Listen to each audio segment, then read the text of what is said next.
You're listening to Travel Tales with Fergal. The bars in Ireland were closed due to the pandemic exactly 1 year ago today. My guest today talks eloquently about the effects that lockdown has had on people in tourism in Ireland. We haven't been able to travel the last year, but hearing my guests share their stories of travel has helped. Every week they confirm my belief that travel can be a life-affirming and even life-changing experience. To prove that point, I could not have a better guest this week, the Queen of Ireland himself, Rory O'Neill. Or you might know him better as the revolutionary drag queen Panti Bliss. In his mother's words, Rory has always been his own man and woman, and now a national treasure after he became a cultural lightning rod during the successful 2015 marriage equality referendum. He talks about the travels that shaped him the most as a person, which shines a light on why travel is so important, especially for an island country like Ireland.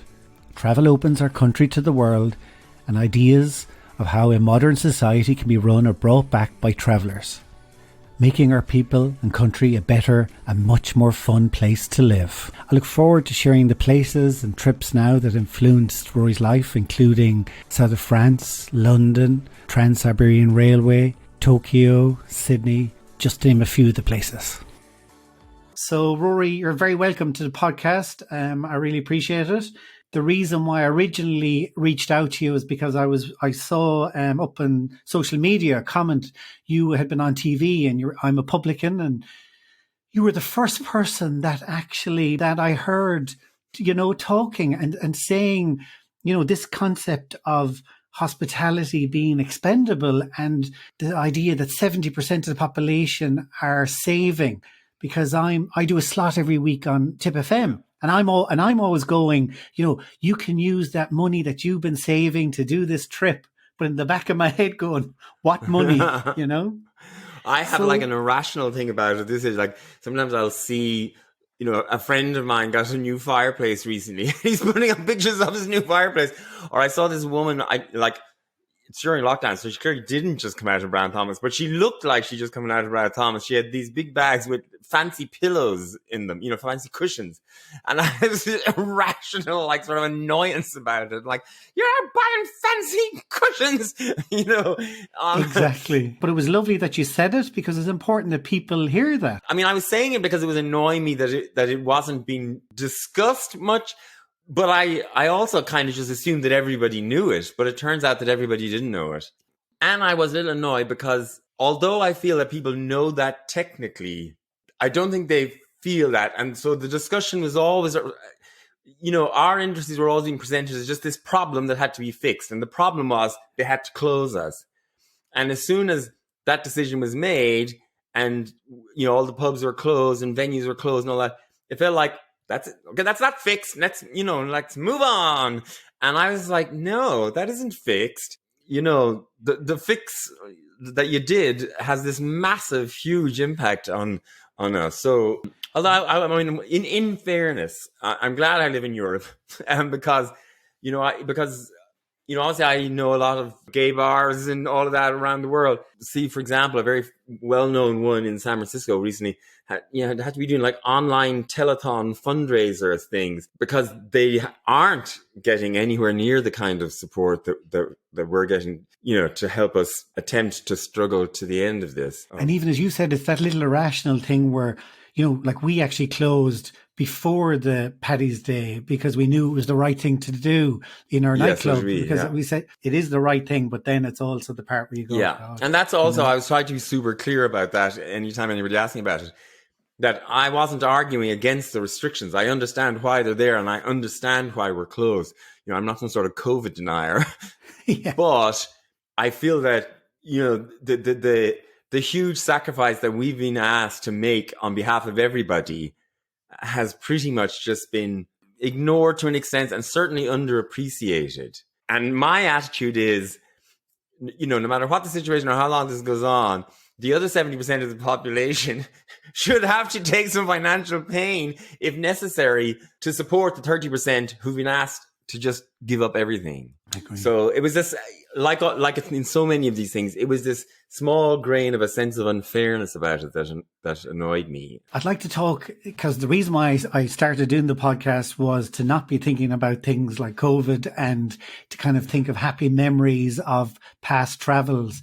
And I loved, you sent me some little bit of information about past trips. So I'm looking forward to going through this with you because, you know, you've had some great trips through your life. So the first one that I'd like to talk about is France, because I talked about countries or trips that influenced your life. So the first one is France. As a teenager, you used to go there? Yeah, when I was a teenager, I would go to the Basque region, to this tiny village called Suston, sort of near Biarritz, and work on a maize farm there in the summer, castrating maize. Well, maize plants are planted male and female, and they have to cross-pollinate, but then you have to, or you have to stop them, whatever it is. But anyway, we would have to castrate the male part of the plant. And, you know, so France is the first, you know, foreign country where I was spending time alone. And basically the first foreign country, really. I mean, I'd been to my cousins in England, and that was about it. What age were you? Well, I guess started around 16. So 16, 17, 18, 19 sort of. So I spent the first part of the summer living on a farm, you know, in tents, you know, little farmer, and, you know, his wife would, you know, cook us paella, and then we'd be in the fields from dawn till quite late, and, you know, and then drinking in the little village in the evening and that.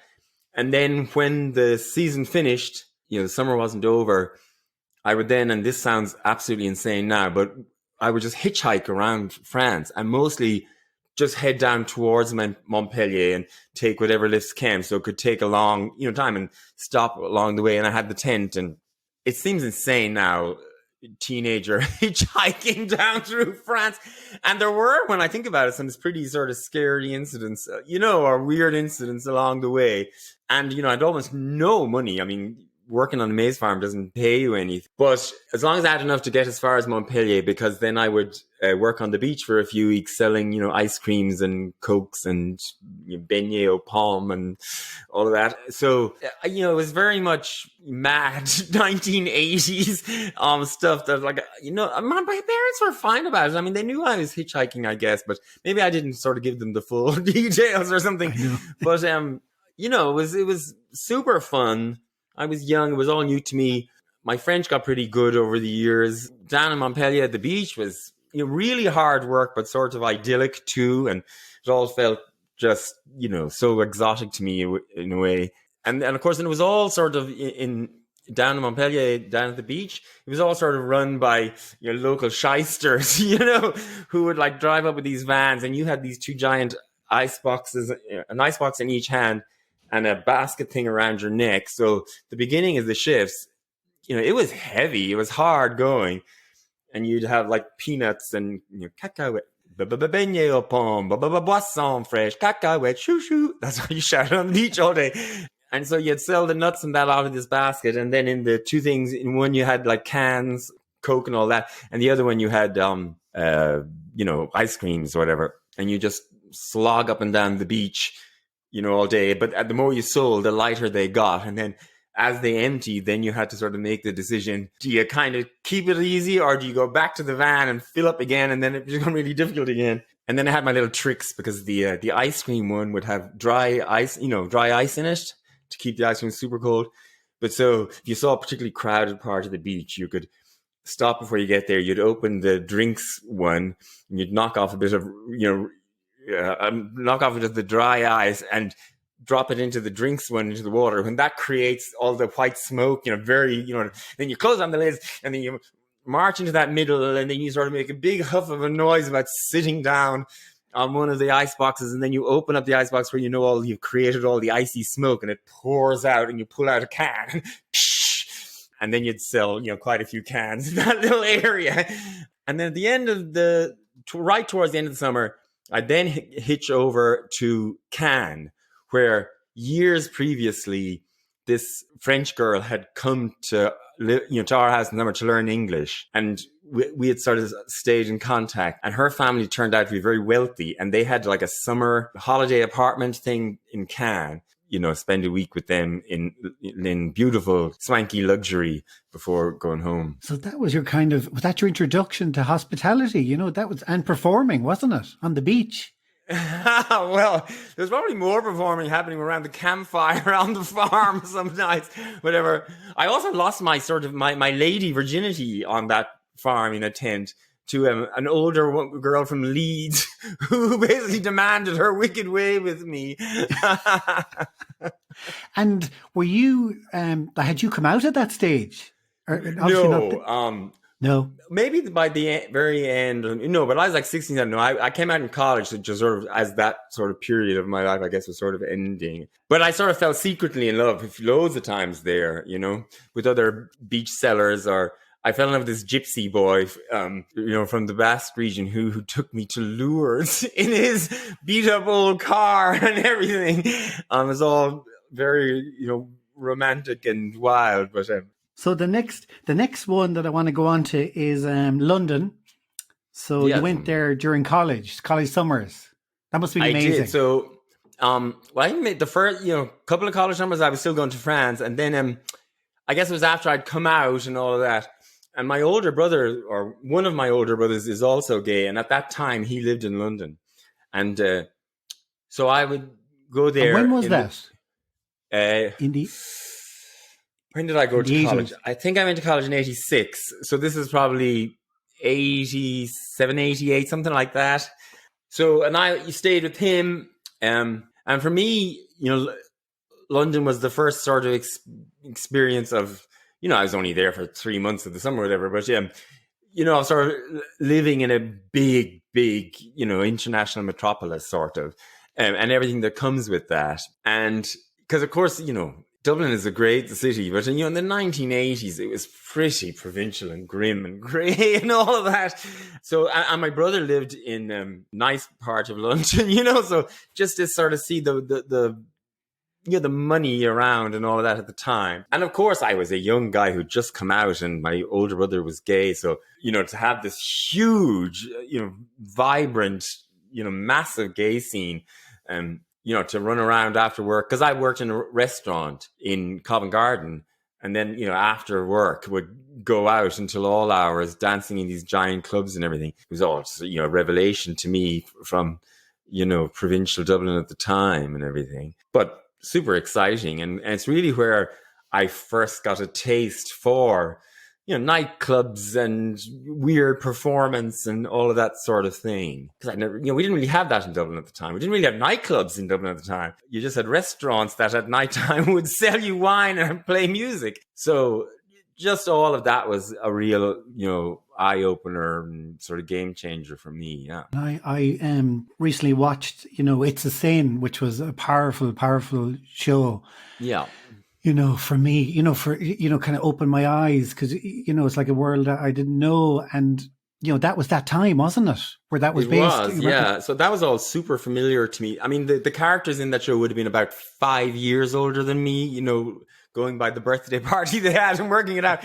But all of the stuff around that was super familiar to me. The soundtrack even, and the sort of weirdness of being that age and experiencing this first, flush of your young sexuality, and especially after coming out and you're running around, but in the background there's this hum of something horribly deadly, and it was more, I think it's funny because we're having this conversation here in the middle of the pandemic, and there was a feeling sort of among gays, certainly of my age, that when this all started, we're kind of looking at each other going, this isn't our first pandemic,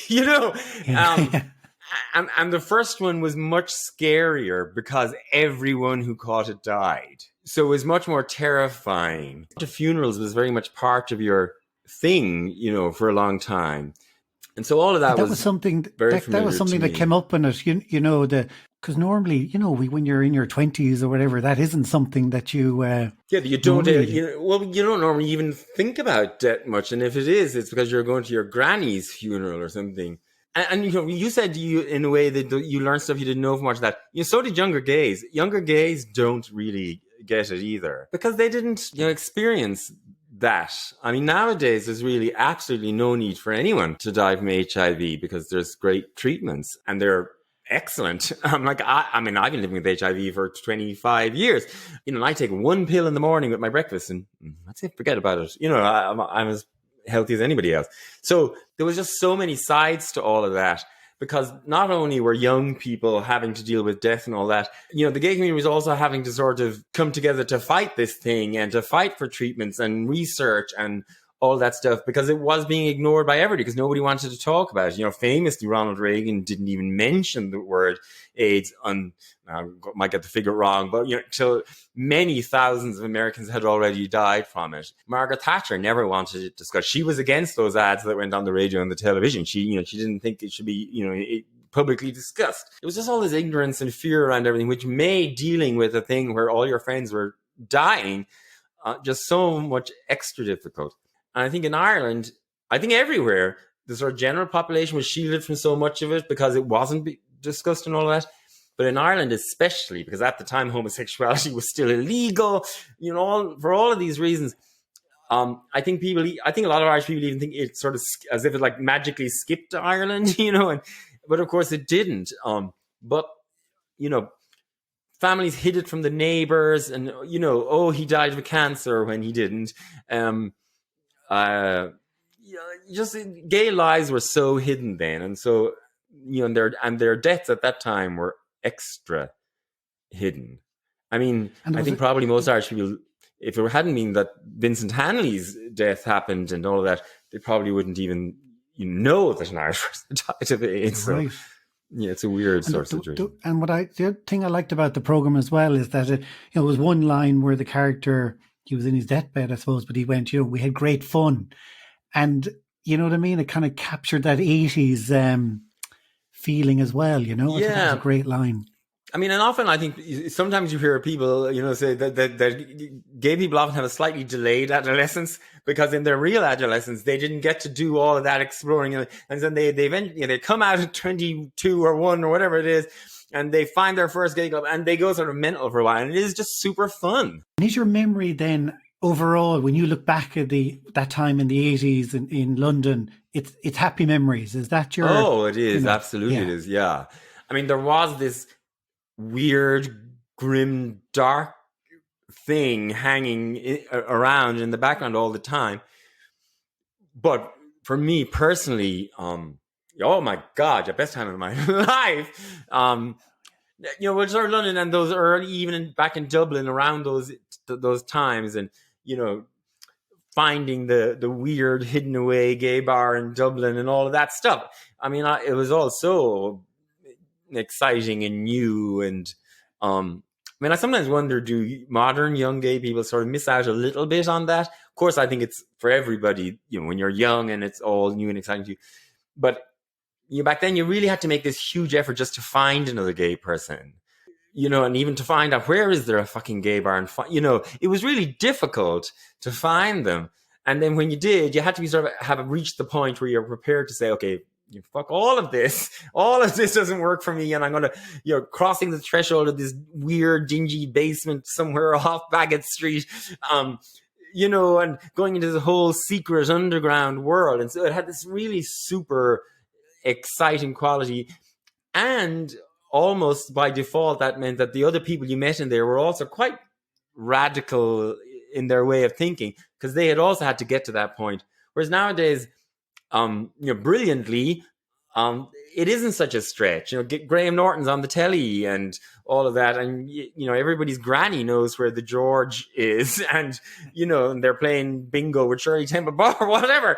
It isn't such a stretch. And I see young gays nowadays. They're bringing their ma around on Pride, and they're bringing their aunt to bingo and all that stuff, which just did not happen in our day. It was all so underground and hidden, and sometimes I wonder, are they missing out on some excitement there? But obviously, I wouldn't go back. So when you left college, you did a very adventurous. You went to Tokyo. What made you go to Tokyo? It's all travel writer Paul Theroux's fault, really. and Ballon robes. Because there was two things. It used to really annoy me that I felt like I was always going to be from Ballinrobe, County Mayo, and that I was always a small country boy, and nothing could ever change that. I met this sort of incredibly... He died of AIDS, unfortunately, many years ago. But he was this like club performer in London. But he was from this, asshole nowhere town in the middle of Australia. But by the time I met him, he was like the most fabulous thing in the whole of London, And that sort of changed my mindset about that. I kind of thought, oh God, well, Lee is from Ballinrobe, essentially, some Australian version, but that has never defined him. And so I thought, because actually you can just be whatever you want to be. So there was part of me was that, because I thought after when I finished college, 1989, I thought, I want to go to one of the biggest cities in the world. And I actually, pre-internet, I had to look that up in a fucking encyclopedia. And the biggest cities in the world at the time were Mexico City and Tokyo. And around the same time, a friend of mine, Helen, from Ennistimon in County Clare, Helen and I had both read this book by the travel writer Paul Theroux called Riding the Iron Rooster. And it's about train journeys in China. And of course, this is 1989. We were reading this. So this is just before the wall came down, before the Soviet Union collapsed, before China started opening up. So this book seems so exotic and so like another world. And a large part of the book was about the Trans-Siberian Express, going to China on the Trans-Siberian Express. So Helen was the one who was like, let's do trains, let's do the Trans-Siberian Express. And I was like, and let's then go to Tokyo, because we'll, and at the time, Japan was having its first, bubble economy. So, we'd heard you could get work there, if you got that far and all that. So we decided before we get to Tokyo, can I ask? Yeah. Will we talk? Can I ask you about that trend? Did you actually do that? Trans-Siberian. Yes. So our plan was we were going to go to Tokyo, but we were going to do it by train. That's wow. We were 20 years old. I'm wow. 68, and this would have been 1989. So 21 years old. So we decided this was going to be our big life's adventure. We were just finishing college. And what's sort of hard to explain to people nowadays is this is all before the internet.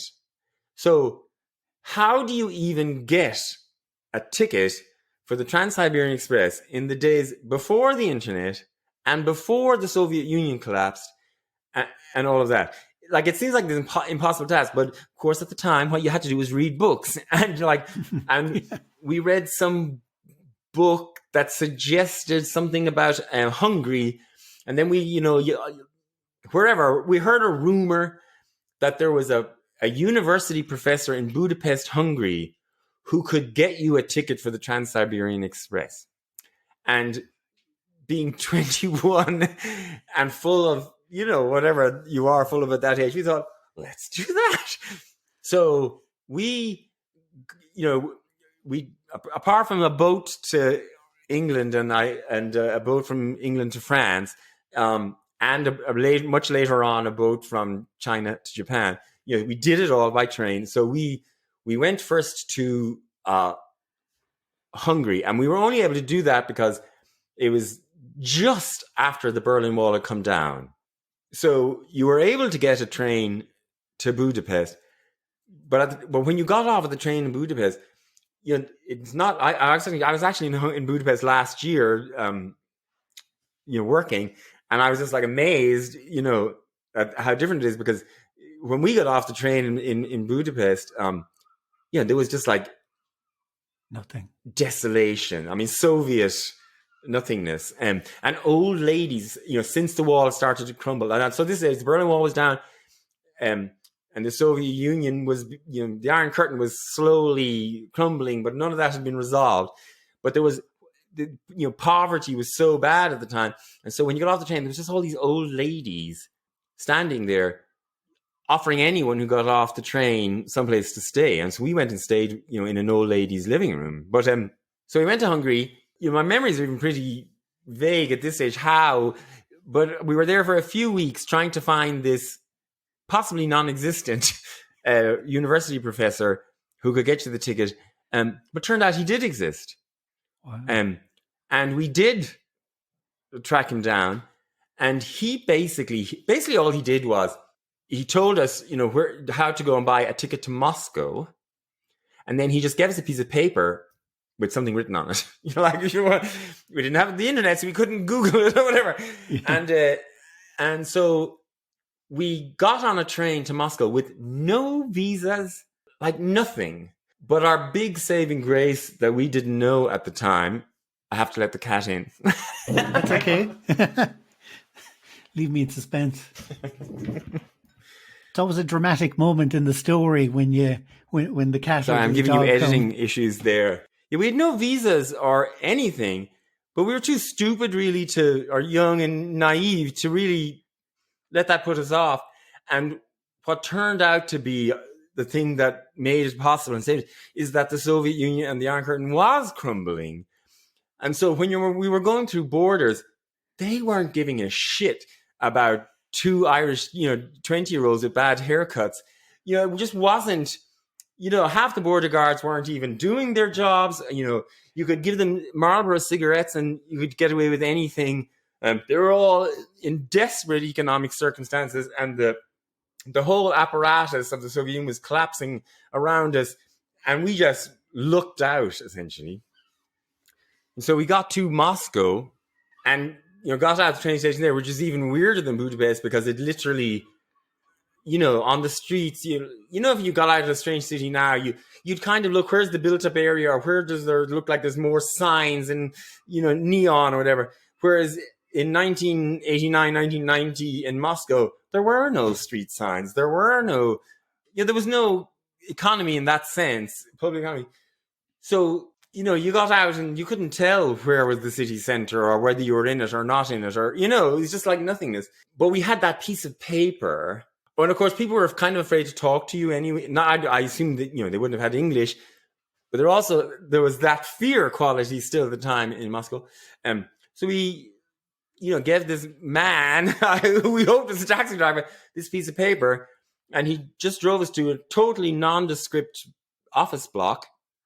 And we were paying, even the taxi driver in Marlboro cigarettes and nylon tights. They were the things that everyone had told us to bring. Wow. And we went into this it looked like an apartment building. There's absolutely nothing to distinguish it from any other building. No signage or whatever. In there, to the right apartment, where there was just people at desks, women at desks, writing things, whatever. And we handed one of them this piece of paper. And they hand wrote a train ticket, like one of those, it looks like something from the 1940s, like a little book of paper and they hand write in everything onto it. And then off we went to the train station with the taxi driver. And we were let on to the Trans-Siberian Express. And again, no visas. And and we were going to be going through Mongolia. We were going to be going right across the USSR, all the way through Siberia and everything. No visas, nothing. And so we got on, and then we spent 9 days on the Trans-Siberian Express, which would just, maybe once or twice a day would stop momentarily, and, peasants or whatever would, come up to the windows with bags of apples and, that kind of thing. I had to go through border crossings into Inner Mongolia and eventually into China and all the way down. We stayed in Beijing a couple of weeks and then eventually more train down to Shanghai, stayed there for a while, and then eventually got a boat to Japan. That was some way to go to Japan, it wasn't it? Yeah, and I have like a kind of a diary and everything from the time, and we were both out of our college. I think we had like lots of drawings in it and everything. Yeah, like there's nothing like train journeys. You know what I mean? I still love train journeys. They are just a different way to travel, and you get to see things, and you also get a sense of the distance you're going, and especially when you go to sleep and you wake up and it's still going by, but the landscape has utterly changed somehow. Looking back. We were so lucky, to be so stupid and so naive, and yet to get away with all of that just because of the time and what was politically happening But also, I'm really glad and thankful that I got to see China and Mongolia and even, the Soviet Union just before everything changed. Because like I said, I was in Shanghai and Beijing, I want to say last year, but it can't have been. So it must have been the year before last. And it's just so utterly different. Like Shanghai has this whole, imagine looking out from Galway Bay and seeing just a wall of giant skyscrapers. I mean, that is what has happened in Shanghai. A place where when I was there, you didn't even know there was land, or if there was, it was a tiny amount. They've reclaimed or whatever. And it's like looking at the skyline of New York, and it didn't even exist, at the time. Because where you're standing is what was old Shanghai and is still there. And across from it, as far as I can see, you're looking at Manhattan, and it just didn't even exist. I have such a clear memory where we stayed in Shanghai, on the ground floor, there was a room about the size of my living room. And it was kind of quite a fuss at the time, the first stock exchange. And it consisted of a room the size of my living room with like a few men with blackboards. And now thrilled and grateful to have seen that just in time before all of that was obliterated. When I was in college, I spent a summer around 91 in Munich, and we went to Prague for a couple of days. And I got that little, and it was like you describe, or being in a amazing, we went to an amazing restaurant and the meal was unbelievable, but it came to like a couple of euro, a couple of quid. And I remember getting a taxi home, and some of the guys were arguing over the taxi fare, and lads were arguing over 5 pence versus 10 pence. I know that always happens so quickly. You just totally forget. You're getting all stressed out because you think you're being ripped off for 5 pence. Exactly. Yeah. You went to Tokyo, and that is probably one of the most influential periods of your life. Then, really, isn't it? Am I right in saying that? Yeah. I mean, I guess it was 1990. I guess by the time we arrived in Tokyo, you can't imagine someplace more different, to Dublin or whatever. And at the time, they were having, their bubble economy where money was falling out of the sky. So it was relatively easy when you were there to get a job teaching English. And then once you were in the system, you were sort of in the system. And so, of course, when we arrived, you're absolutely broke and all of that. But, when you're young, you just manage somehow. And then I ended up staying there for 4.5 years. And yeah, it was certainly the most transformative, experience, I guess, of my life in many ways. I had been doing some small amount of drag performing before I went in our college and that. But in Tokyo was where I turned into some sort of nascent career. I would swear Tokyo is where, I had my wildest fun, got all of that youthful, chaotic, creative energy out of me, where I made absolute lifelong friends that I'm still super close with to this day. I loved every single minute of it. Still love Japan. It changed my life entirely. So at that time, what was their attitude towards gay people? Like, what was it legal? Was it pretty open, or? A lot of the Asian countries have attitudes to homosexuality that it's hard for us to sort of explain or understand. So just taking Japan, Japan is a weird one. So, if you went to Tokyo now, which is still one of the world's biggest cities, and the gay scene, for example, is very sort of ghettoized. It's in this one particular area, and it has, I don't know, let's say, or certainly in my day, it probably had 40 or 50 bars. But the vast majority of those bars literally can take 15 customers maximum. They're tiny, but it's super vibrant and all of that. But in other words, a very, very small scene considering the size of that city. Which might make you think, it's probably that sounds like it must be very, very intolerant to gays, but that isn't exactly true either. they have first of all, they have a very different attitude to say to transgender people than would have here. They're very much part of the culture. Cross-dressing is a sort of a high art as well as a low one. There are transgender people on television, males playing female roles in the highest art forms, performing art forms, no theater and all that stuff is just absolutely standard. And, men, straight or gay, become super, super famous, super, culturally revered for playing female roles. So there's that going on.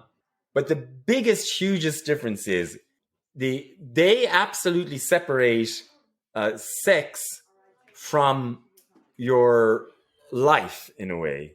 So, which they do on a number of issues. So they have this way of sort of compartmentalizing things that seems odd to us at first. And they do that with sex as well. And so Japanese people will have no problem with a man having sex with another man, or,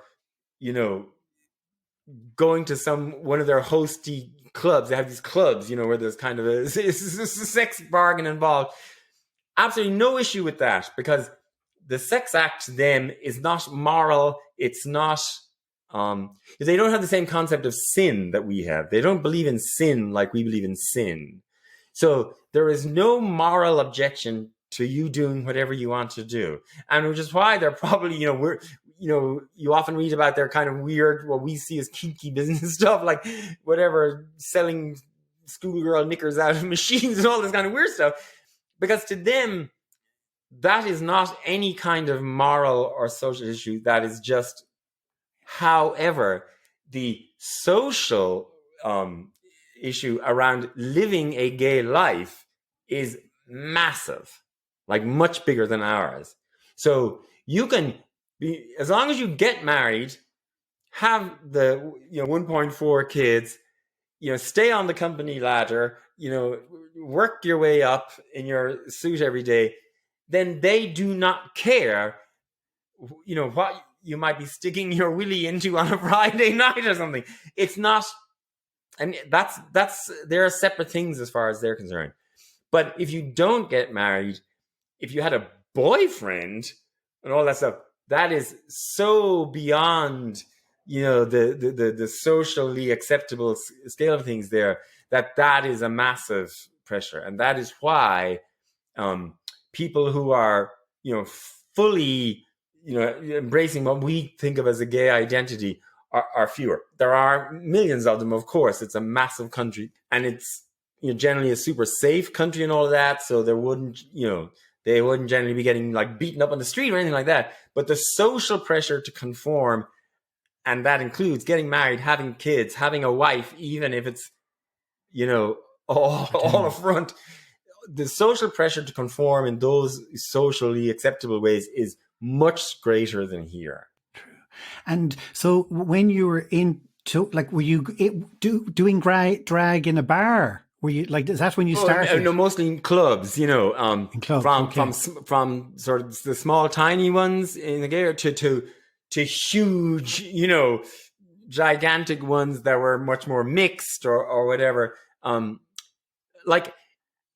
Japan, it's very safe, and people have different attitudes to all these things. So you could run into any straight club in Japan dressed in drag and not, there'd be no fear about it, So we did. I actually, so when I first arrived there, one of the very first people I met was an American guy who used to do drag in Atlanta, Georgia, and we formed a kind of double act. And our USP was that we were the foreign drag queen duo, and so we, performed in the little bars in the gay scene and that, but our real money we made working in these kind of, at the time there was just so much money in Tokyo, so even the clubs were incredible. And the one that we had the longest, relationship with, where we worked every week for years, it was 7 stories, gigantic industrial building. The 7th floor was the VIP area, and when the lifts opened, you were on a traditional Japanese suburban street, and the a perfectly built Japanese suburban house, and in the house there was, granddad, mom, the two young kids, all that. That was the kind of money they had to create this whole cinematic set on the 7th floor of this huge industrial building just for the kind of VIPs, and then there's 6 floors of insanity going on downstairs. You could get your hair done in the nightclub. There was a whole beauty parlor with, hairdressers and everything. So there was a lot of money at the time, and we were weird foreign drag queens, so we did fine out of it. It must have been a great experience. And then, did you come back? Did you bring that back to Ireland? Then was that the kind of? I left eventually, for about 4.5 years. Partly, I think there was a kind of a feeling, okay, right, I've done this. It's great. I mean, I absolutely loved every minute of it, and I still love Japan. But there is always this kind of slightly lingering sense that, you'll always be looked at as a foreigner just because people will see you on the train and just assume, so much of it is a foreigner. Which I often think about in all these discussions about, black people in Ireland, or, the newer communities in Ireland, Asian people, whatever, that they must obviously feel that too. And that gets wearing or something. There's something about that, no matter how good your Japanese becomes, whatever, you'll always be a foreign guy or the foreign guy. Even if you become the foreign guy who speaks perfect Japanese, you'll still be the foreign guy. And even though Japan is this modern, outward looking country and everything, it's still so different and so insular in some other ways that you definitely feel quite outsidey sometimes. So I think maybe that was part of it. But then also my 2 closest friends, they're also leaving Tokyo for different reasons around the same time. And I was just like, So I came home here. Plan was just to visit for a while. And then I thought I was going to go to Paris or something. But that was because in my head, Dublin was still the Dublin that I had left in 1989. But when I came back, it was 1995. And it was the early boom years. Everything was changing. People were coming into Ireland for the first time ever rather than running out of it. There was a sense of sort of excitement and change and possibility. Homosexuality had been decriminalized. You could now go to a real nightclub. They changed the licensing, so you could go to a nightclub with a dance floor and DJ and a beer. You get a beer. All that stuff had happened.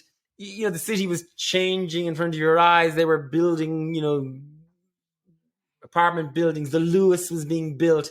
It just felt very different. It felt like it was for the first time ever, really. It felt like, maybe I could live here. Maybe I could, do the things that I wanted to do and make a living here. So, yeah, I just started promoting club nights and, and doing crazy parties and stupid events and everything.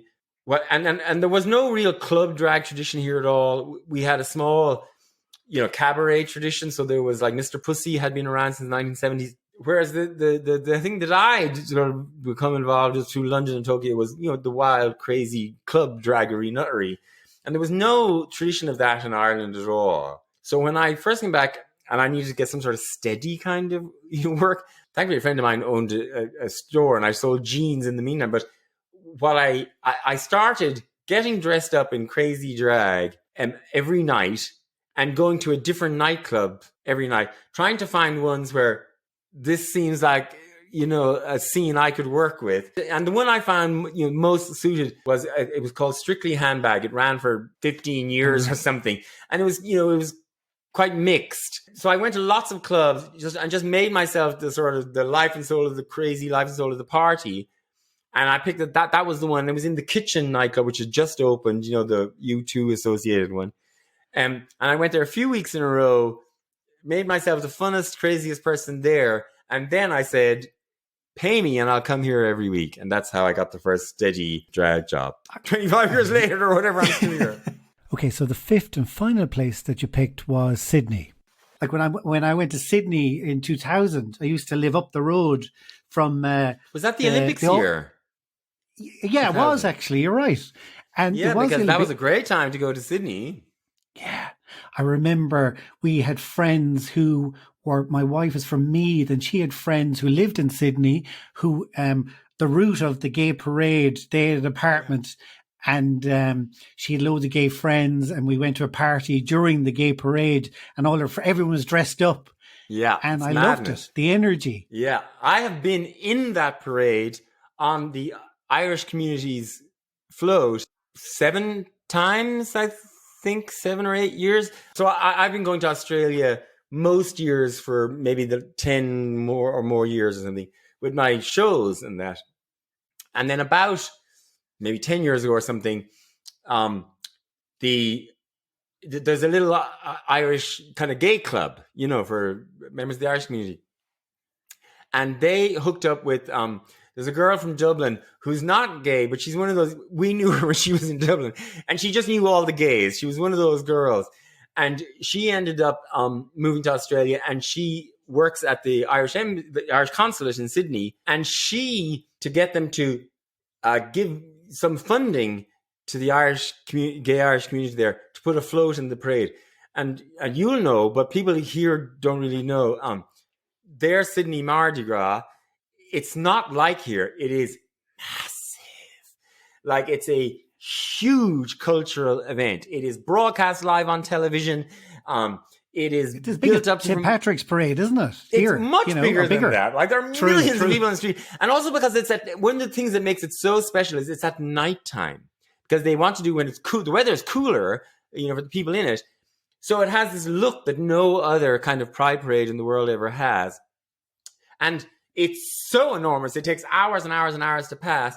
And so, all of the gay groups and everything in the whole of Australia have to apply to get a space, because it would go on for weeks, otherwise. So even just being allowed to have a float is a big deal. And the money and the creativity of the floats is, is incredible.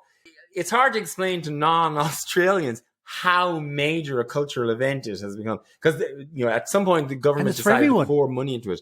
It's for everyone. So there are millions of people on the street. And so when the Irish government then ended up being sort of, because of this or another, being the first country to sort of sponsor their own float in the parade. Now, the Irish gay group had smaller floats in the parade years before, but then there'd been a long gap.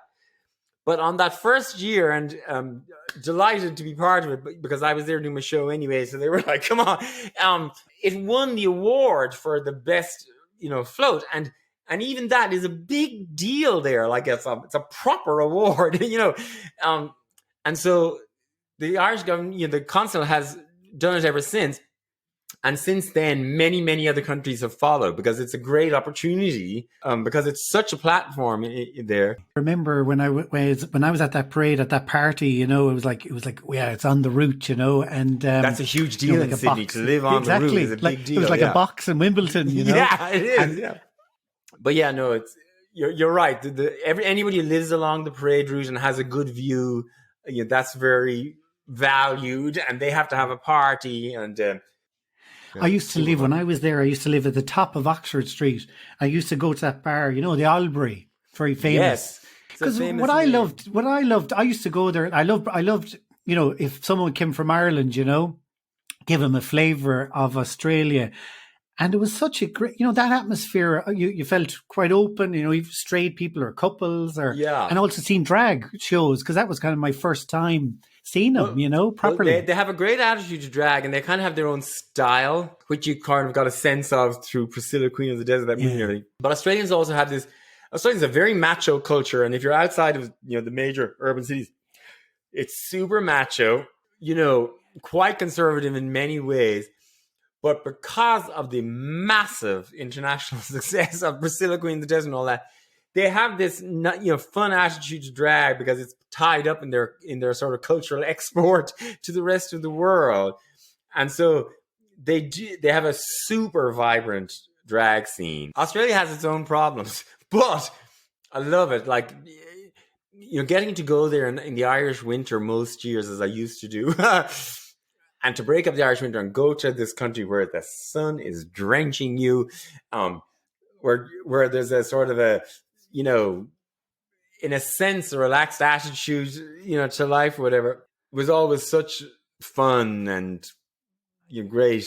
But can I ask you just a question? Something I wonder about, especially during when the referendum was on. Do you feel a bit of a pressure having to be, a gay icon, for want of a better word? Do you know what I mean? Do Do you ever No, feel it's that not a stupid sometimes or question not? because the answer is I kind of do. I don't know, I am, but I feel this pressure sometimes to be like the perfect gay all the Yeah. time.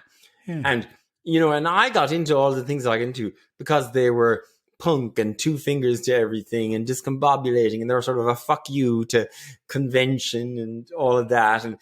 And then to suddenly be sort of co-opted, by the establishment in this sort of way and everything. Yeah, sometimes I felt very uncomfortable at times. So I've had to sort of feel my way through it. But there's also been just, one of the things that I have absolutely, felt wonderful about and have absolutely no regrets about is that stuff with the Department of Foreign Affairs and Irish Aid. Because here's the thing, in Ireland we just give out about politicians full stop and they're all terrible and they all should get cancer and die. I mean, it's just is so black and white and they're all awful. But the people who work in the department, and especially the people who work in Irish Aid, they have no political connections. That is what they do. And their jobs, as if they're in the department and their ambassadors, is to improve the image of Ireland abroad and to use what power Ireland has to help people in those situations. And the people in Irish Aid, just mind-blowingly incredible, and the stuff that they do. And they are there regardless of who is in government and what election happens. That is all just background noise to them. They continue doing the stuff that they're doing. I really appreciate you giving me so much time. And a question that I always ask everybody at the end is, if you take 4 deep breaths and close your eyes and think of your happy place, where would that be and why? Well, it's a place, but it's not on a geolocation. It's on a dance floor. I've missed that in the last year so much, even though I'm kind of too old for it now. But all of my, creative, fun, energetic, loving life experiences have been on or close to a dance floor. And there's something special about being on a dance floor in the right mood. People's inhibitions are down. There's a camaraderie. People don't care whether you're gay, straight, black, white, upside down, or right way around. There's just a thing about that. And I always say, when I die, just cremate me and then sprinkle my ashes on a good dance floor somewhere. So I'm not sure which one it is. A dance floor it's a psychological space rather than a geographical location. I actually put up some photos on my Instagram last night of some music gigs, and it just seems like an alien world now. Like seeing the photos are of a packed. I've done like this week 2 years ago. I had the Darkness doing a gig in my pub in Clonmel. You're kidding me, really? And it was packed, and it just seems like an alien world now. Well, to me, that's one of the big things in the pandemic that got lost is the concept of, communal joy. We haven't experienced that in a year.